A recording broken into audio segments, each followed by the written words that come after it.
This is my annual talk, Lush boss Mark Constantine tells the Jobshop UK director's lunch. I don't do many talks anymore.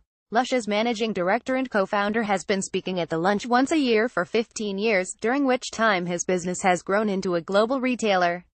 I sort of see them as a therapy session a little bit. The business has changed quite a bit during that time, he tells the Dorset business people at Poole's Harbour Heights Hotel. I suppose really I was amongst peers when I started in terms of the size of my business and the nature of my problems, because I didn't have a particularly large business when I started and we had all the usual bits and bobs to worry about. Now I find other, different things to worry about. Mr. Constantine, 65, chose this forum to announce an investment worth £13 million in Poole. It has spent £4.6 million buying an industrial unit at Whitney Road, on the Nuffield Industrial Estate, and will spend another £8.4 million doing it up as a testbed for innovation.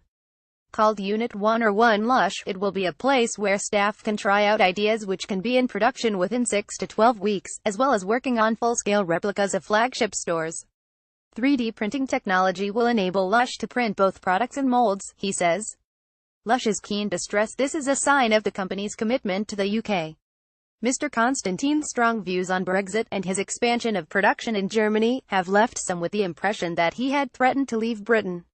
Everyone knows we weren't moving to Germany, but it was very convenient for us to have a German factory there ready to build up, he insists.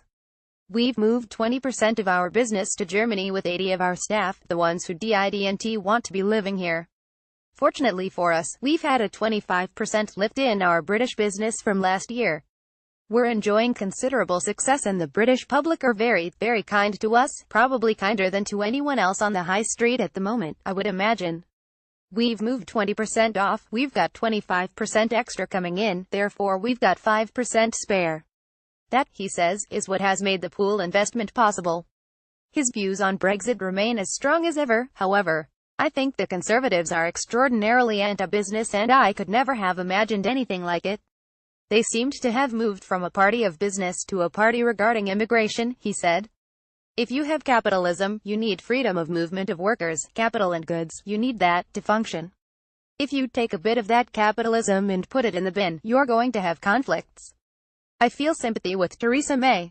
She doesn't seem well. There should be a facility in place where you don't have to dance till you drop.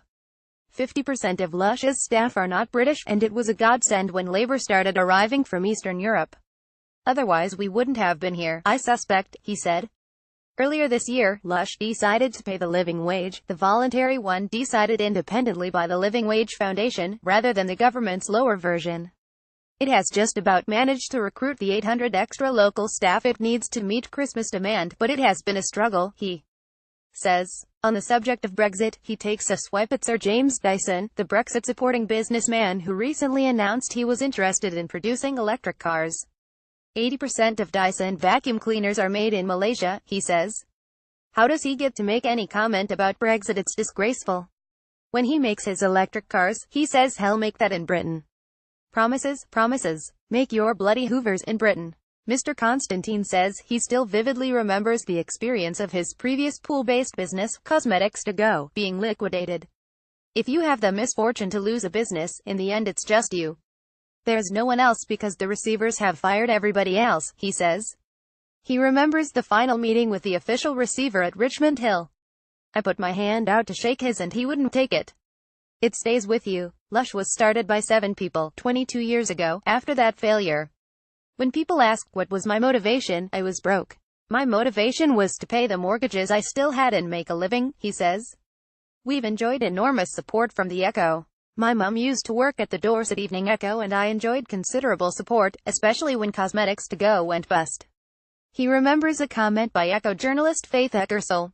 The writer was kind enough to say if this business is going, what's the world coming to? That was a bit of encouragement. Business people like him have something called an entrepreneur's wound, he believes.